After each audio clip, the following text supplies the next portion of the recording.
Giriga's summer sale. Buy any AC and get free 2 nights, 3 days holiday package. Thoothukudi மாவட்டம் கோவில்பட்டி தொகுதி வாக்குச்சாவடி மையங்களுக்கு வாக்குப்பதிவு இயந்திரங்களை அனுப்பி வைக்கும் பணிகள் நடைபெற்று வருகின்றன. விவரங்களோடு செய்தியாளர் கார்த்திக் இணைந்திருக்கிறார். கார்த்திக், தற்போது கோவில்பட்டி தொகுதி வாக்குச்சாவடி மையங்களுக்கு வாக்கு இயந்திரங்கள் பணி எப்படி நடந்துட்டு இருக்கு? அதே போல பிற தொகுதிகளிலும் பணிகள் எவ்வாறு இருக்கு? அதாவது பாலா, தூத்துக்குடி மாவட்டத்தில் மொத்தம் 92 வேட்பாளர்கள் களம் காண்கின்றன.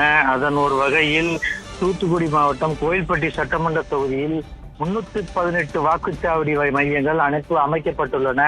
இந்த 318 வாக்குச்சாவடி மையங்கள் 24 மண்டலங்களாக பிரிக்கப்பட்டு இந்த வாக்குச்சாவடி மையங்களுக்கு தேவையான மின்னணு இயந்திரம், வாக்குப்பதிவிற்கு தேவையான பொருட்கள் அனைத்தையும் 24 வாகனங்களில் தேர்தல் நடத்தும் அலுவலரும் சார் ஆட்சியருமான ஹிமான்சு மங்கள் தலைமையில் அதிகாரிகள் பூஜை செய்து மற்றும் லாரிகளுக்கு தேங்காய் விடலை போட்டு இங்கிருந்து அனைத்து வாக்குச்சாவடி மையங்களுக்கும் அனுப்பி வைக்கப்பட்டுள்ளன. மொத்தம் கோவில்பட்டி சட்டமன்ற தொகுதியில் 2,41,660 வாக்காளர்கள் வாக்கு செலுத்துவதற்கு ரெடியாக உள்ளன.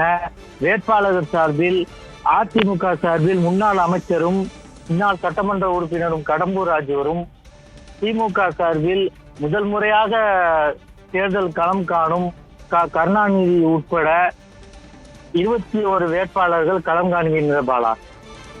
விவரங்களுக்கு நன்றி Karthik. Giriga's summer sale. Buy any AC and get free 2 nights, 3 days holiday package.